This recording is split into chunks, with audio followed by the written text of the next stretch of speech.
Welcome to History Pub.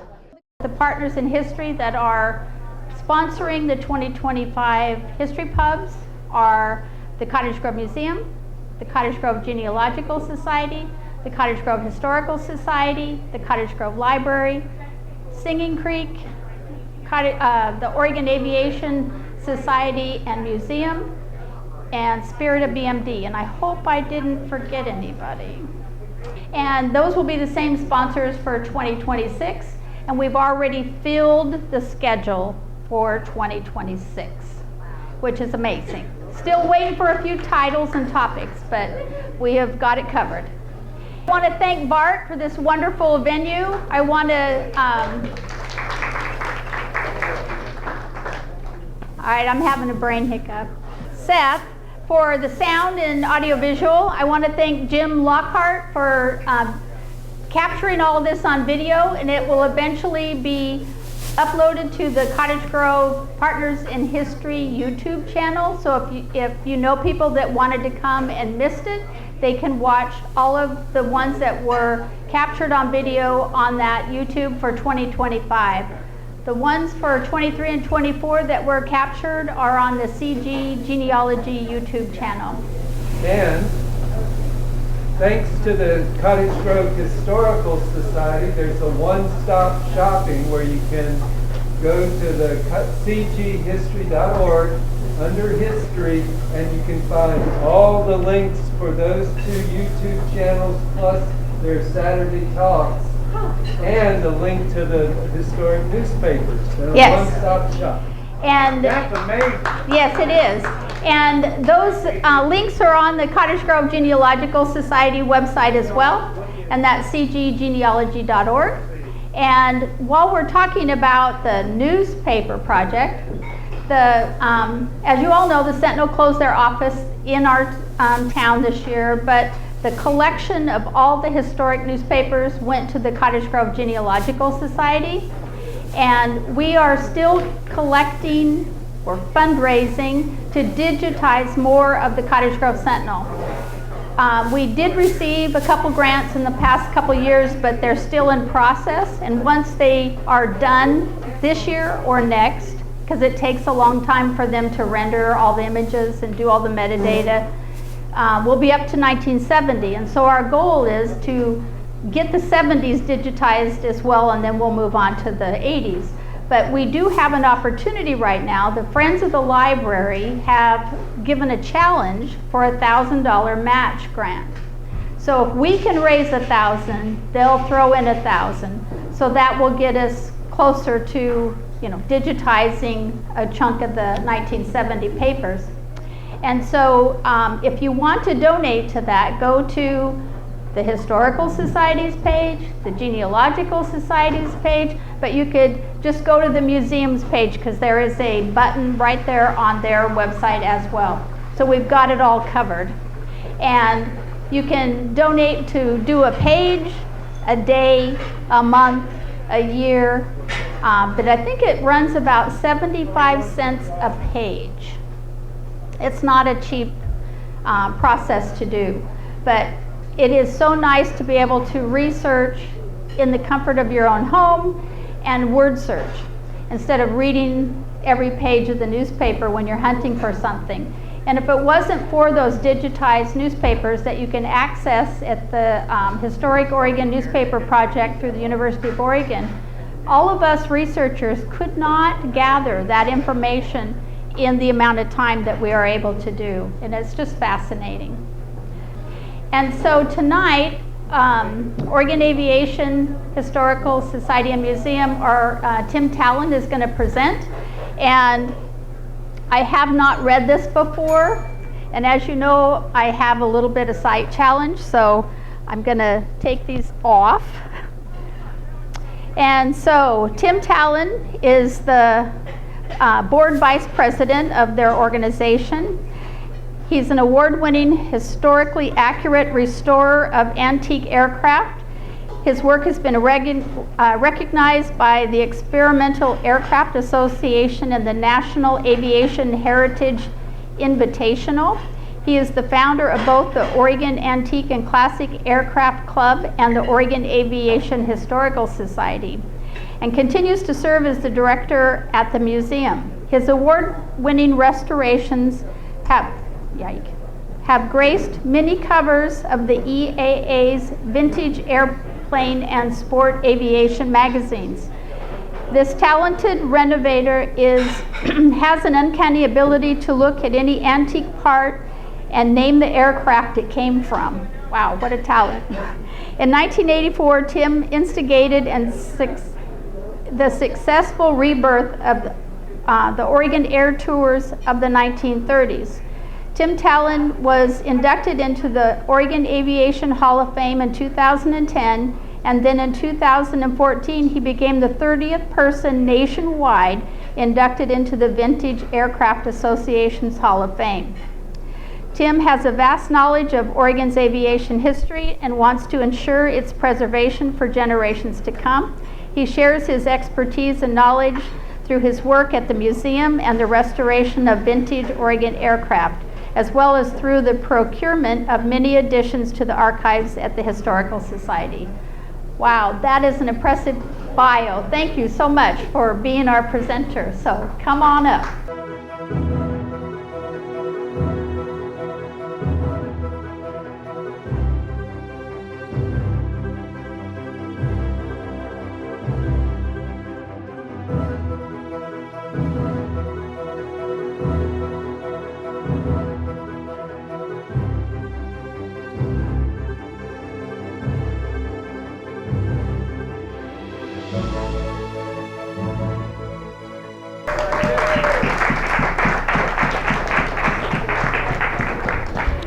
Good evening, everyone. Tim Talen is my name, and you heard all that nonsense that preceded this operation.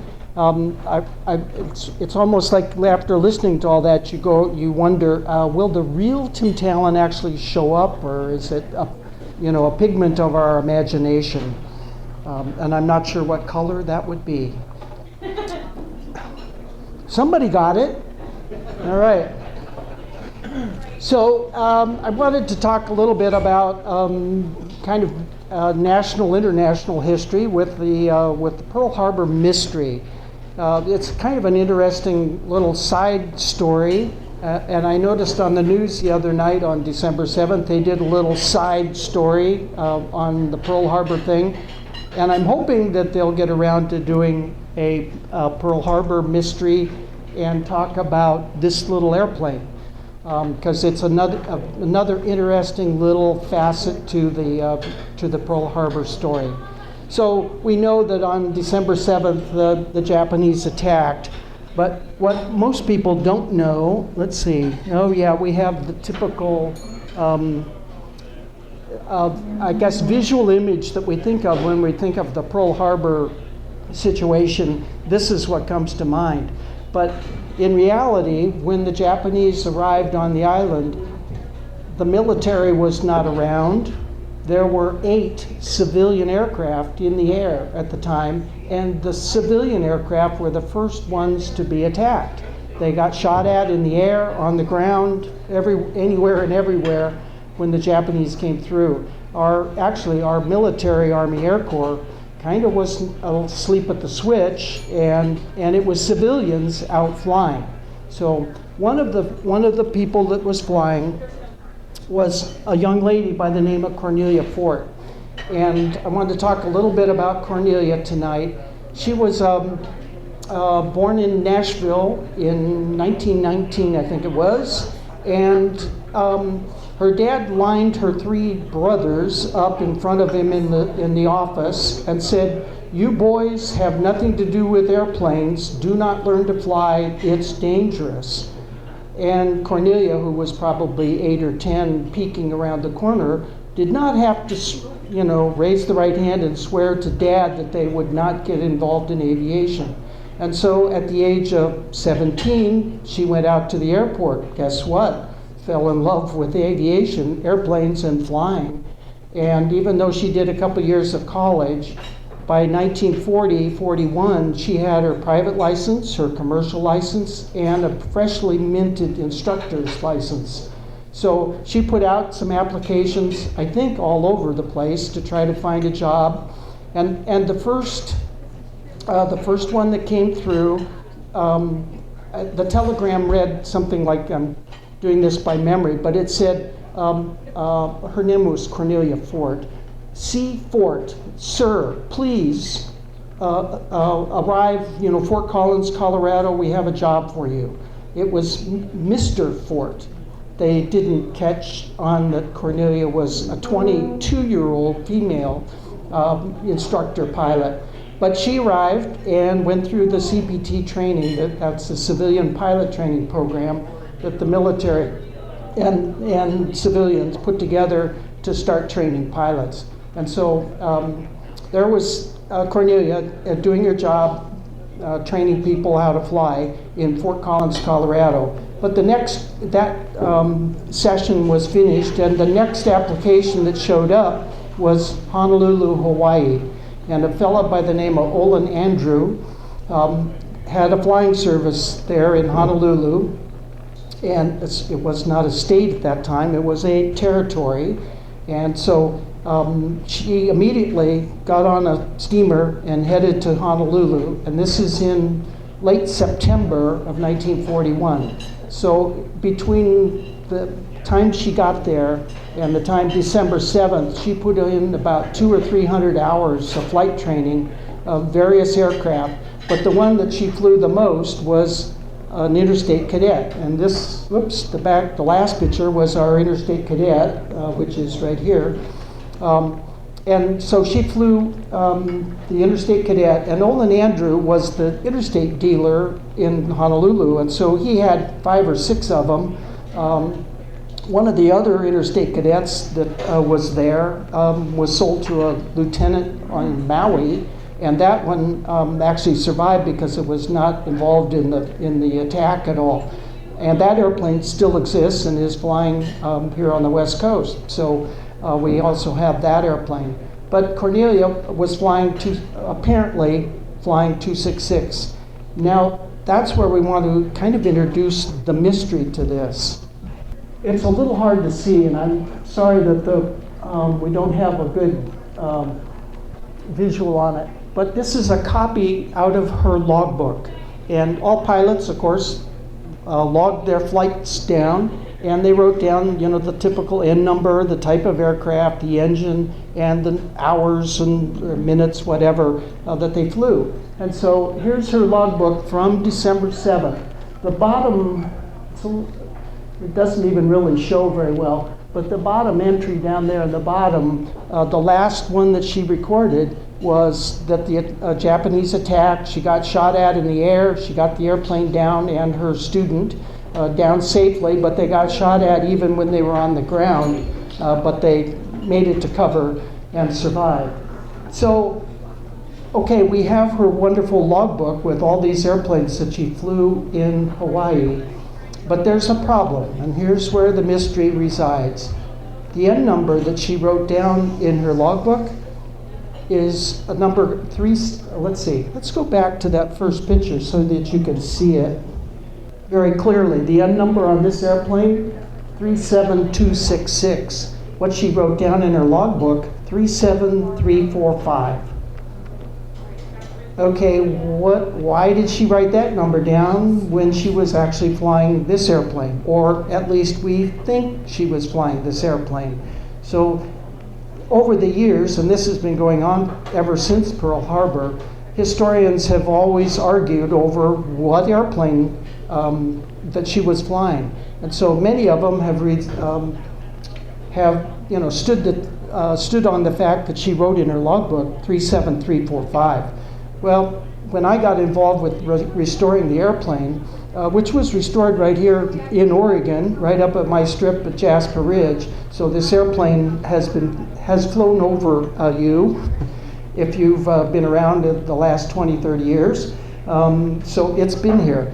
Well, when we started looking at 266 and the history of that airplane, it all fit. It was in Hawaii, it was there, and she probably flew it because it was an Olin Andrew airplane. She worked for Olin Andrew. Okay, so that seemed to fit. Where'd 37345 come up? Well, I looked through my listing of all the interstate cadets, and 37345, as it turns out, wasn't built until late November of 1941. Her first entry in her logbook with 345 is back in September when she first got there. The airplane 345 hadn't even been built yet.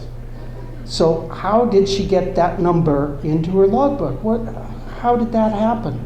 So there's been a number of potential solutions to this problem, because even I went back and looked through her logbook to some of the other airplanes. She flew a fleet. We have a fleet biplane or two out at the airport. She flew a fleet. The N number is correct. That was the correct airplane and N number. She flew a Ryan, correct N number, correct information. But when it came to the interstate cadet, she had the wrong N number down. And further research, when I dug through the thing, 37345, when it came out of the factory, had a Franklin 65, and her logbook says Continental 65. Most of the cadets were Continental powered, but 345 was kind of the oddball. It had a Franklin engine, but she wrote the wrong engine down, or just didn't even have the right airplane information at all, and just put down Continental 65. So again, another problem with trying to figure out what happened. So let's fast forward a little bit on Cornelia, because her story is pretty impressive. Of course, civilian flying and all of the work that she was doing there in Hawaii was done on December 7th. That was it. So she eventually got a steamship back to the States. It took a couple of months before she could get back to the States. And she immediately, because her story kind of leaked out that she had been flying that morning when Pearl Harbor happened, people wanted to know. So she actually went on a radio tour then. I guess TV wasn't quite up yet in 1941 and 2.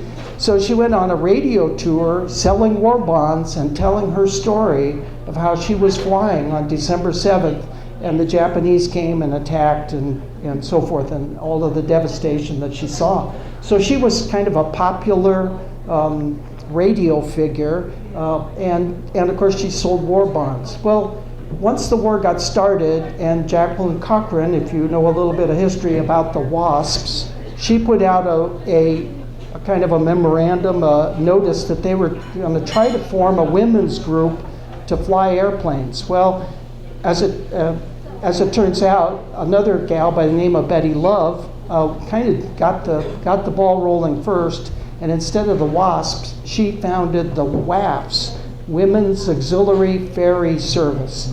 And when Cornelia heard about this, she was the second person on the doorstep to sign up. And so she became, immediately got hired and joined the WAFs, WAFS, which preceded the WASPs. A lot of people have, because the WASPs took over, it was political, but the WASPs end up being the premier women's auxiliary corps at that time. So, but she was a WAF and immediately started flying, I think, Piper L4s from the factory in Lock Haven, Pennsylvania, down to various training bases up and down the East Coast. Then she got another opportunity to fly larger, bigger aircraft. In fact, this is a Vultee BT-13, a pretty large tandem training airplane that was being built right there in Los Angeles. So she got, with her WAF's commitment, got to fly these BT-13s to, I think it was Love Field in Dallas. I'm not sure about all of that history, but anyway, they ferried them from the factory. An interesting little side note is that the Interstate factory and the Vultee factory were right across the street from each other in El Segundo, California. Kind of an odd connection here, and you'll understand more of the irony to this, because in March of 42, I think it was, nope, 43. She would have had a whole year of flying. By March of 43, on a ferry flight from Southern California to Texas, out in the middle of the Texas panhandle, way out there on the west end, she was involved in a mid-air collision, and it crippled her airplane, and it crashed, and she was killed. So she was the first woman to die in service of her country as a female pilot in World War II. A notable connection there with Cornelia. So anyway, this shows her. She's in the top left up there. She was 5'10" and a rather attractive brunette. So we have another problem with some of the thinking that we have about Pearl Harbor. We all go to the movie Tora, Tora, Tora, right? And we think of that and the opening scenes, and there's this lady that's flying, and she's got a student, and she's flying. Actually, as it turns out, it's a Stearman that hadn't even been built yet, but Holly Weird doesn't always get it quite right. But this gal, Marguerite Woods, we have another Marguerite in the audience, don't we? Yeah. Marguerite Woods, they refer to her as Ma Woods. I don't know that no connection there with that? No. But Ma Woods was a flight instructor there also. But she was on a cross-country flight and was not involved in the attack at all. What Hollywood should have done in Tora, Tora, Tora was feature a 23-year-old, by then, a 23-year-old, 5'10", statuesque, pretty, young pilot. What's the matter with Hollywood? They missed. They goofed. Anyway, nonetheless, here's Cornelia with some of her other WASP friends. By late 43, the WAFs actually got taken over by the WASPs. So from then on, it was all the WASPs.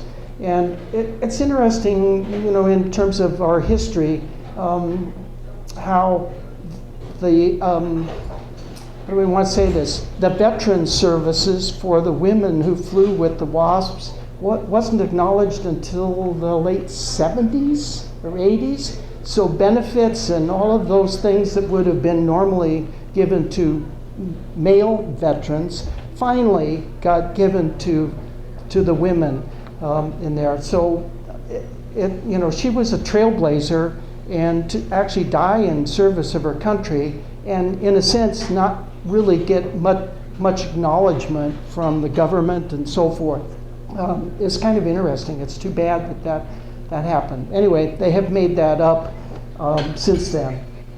Okay, so that brings us up to date with Cornelia. And now the airplane. Years ago, when my first airplane that I actually restored was one of these interstate cadets, which I still have, and I have done 16 of them now, I think, 16 out of the 320 that they built. So I've got 5% of the population of interstate cadets that I've restored. When this airplane showed up, it was down in Arizona the first time I heard about it, but there wasn't much talk about Pearl Harbor and Cornelia Fort and so forth. It was just, it was there during World War II.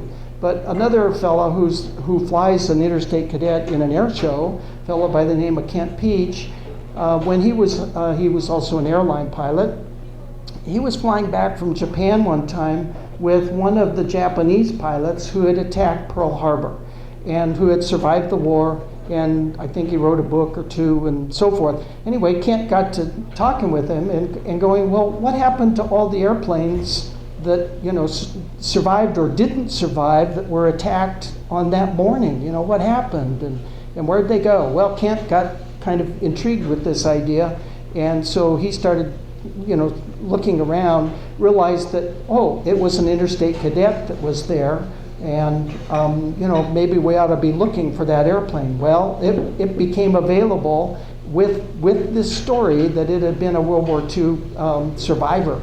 And so Kent ended up buying the airplane, but at the time when it was, he wanted to get it restored, he's from North Dakota, Minot, North Dakota. He was being flooded out in the summertime. So this was like June or July of I don't know what, about 15 years ago when the flooding was really bad that year.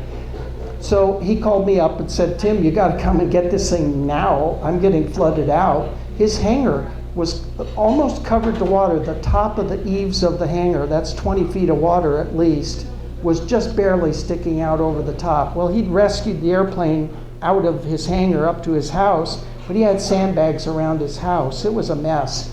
But I drove out there with my trailer. We loaded the thing up, and we had several, hearty discussions about the airplane. Was it really the correct one?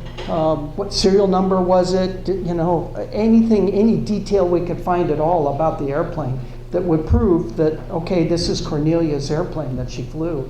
So anyway, the airplane got back, and we quickly restored it. He wanted to do what would it have been, about a 70th anniversary of Pearl Harbor. So that would have been 21, no, 16, no, 11 maybe. How's my math? But at that point in time, he ran out of ability to do it, so he had us do it, and we quickly got through that airplane and got it finished and flying. He flew it down to Las Vegas to do a reenactment of the airplane with a Japanese Zero that was part of the Confederate Air Force or Commemorative Air Force at the time, which they did. They pulled that off, but it didn't make the national news like they wanted it to. But nonetheless, the stories that came with it seemed to indicate that that there was more to it than what we had thought. So some investigation on Kent's part and on my part, and then the eventual owner of the airplane, Kent sold it to Doug Anders up in Washington, Bayview, Skagit Airport, and there's the Western Heritage Museum. You might recognize the Anders name. Bill Anders was a astronaut and recently died here last summer, I think it was, at 91 or 2. So 90-year-olds can still fly. I'm trying to catch up, but yeah. So anyway, Bill Anders, or Greg Anders, owns the airplane now, and he did a whole bunch of research also. He actually has an LLC called the Lost Aviators of Pearl Harbor, which are the 8 airplanes that were up in the air at the time. And he's done a whole massive amount of research. Here's a kind of an early file copy of the research that he did on the airplane and the logbook issue. So we have still yet to come to a good conclusion about what happened there. We know for sure that 37345 that she wrote in her logbook, it never made it to Hawaii. It ended up in Arizona and then disappeared from the records in '55. So it's gone. There's no way that she could have been flying that airplane, even though she wrote that N number down. So 266 came along and always had the story of, okay, this was a Hawaii airplane. It was there that morning. Several other interviewed people. In fact, Ma Woods, I mentioned Marguerite Woods. She told people that owned the airplane post-war that was the airplane that Cornelia was flying. So it had that kind of legend, urban legend sort of thing with that airplane when it came back to the States and then got restored and flying again. But it still didn't give us a lot of clarity as to why she wrote the wrong number down. So one theory that Greg came up with was that it's a little convoluted, but it sort of made sense until it got disproved. That Cornelia's home, literally a plantation in Tennessee, burned down in 1941. And by then she had gotten back, 42 I guess it was, when it burned down. All of her logbooks, her diaries, a lot of her personal stuff was lost in the fire. Okay, so if if this logbook was lost in the fire, but she still wanted to retain all that flying time and stuff, she would have just gone, okay, let's see, I've got this flight, and I've logged this many hours, and da-da-da, and filled in a logbook and got it kind of caught up to date. That happens sometimes with us old pilots. We just go, oh, I flew this much in May, without getting too detailed. So that's a possibility, that the logbook burned up, and she recreated it, and just out of memory, I mean, she'd been gone from Hawaii for a year, she just wrote down another N number that she probably had seen, because it was in Phoenix. She was flying right past Phoenix on her ferry flights with the BT-13s. So, okay, that's possible. She just filled in a number and wrote it down. Well, that would have meant that all of the handwriting, all of the sign-offs, and all of the signatures that were in her logbook would have all been done probably pretty much with the same pen and handwriting, and that all would have filled in. When another research guy that Greg actually hired went back to the Tennessee Museum, it's a women's history museum, something that has her logbook, and but they only have one logbook, and it's logbook number 3. What happened to 1 and 2? Maybe they did burn up. But number 3, once he got there and actually physically looked at it, he realized that other sign-offs, other instructors, other things that had been signed off in her logbook were done with different handwriting, different ink, different colors, different stuff. So the burn it up in the fire theory doesn't work. So in conclusion, to get all of this wrapped up, here's my thought on that. And unfortunately, I don't have a picture to explain exactly how all of this happened, but